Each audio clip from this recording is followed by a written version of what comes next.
Đội phi cơ chúng tôi đến đây hôm nay với tinh thần giao lưu học hỏi, và qua cái tiểu phẩm chúng tôi muốn nhắn nhủ mọi người,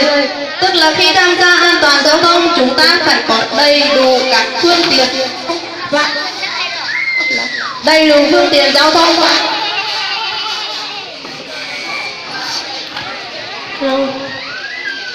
Chúng tôi có như vậy mới bảo đảm về được tính mạng, sức khỏe của mọi người, mọi nhà và chính bản thân mình. Vậy qua đây chúng tôi muốn gửi gắm tới mọi người một thông điệp: an toàn giao thông là hạnh phúc của mọi người, mọi nhà. Và cuối cùng chúng tôi kính chúc quý vị đại biểu, chúc ban giám khảo, chúc hội thi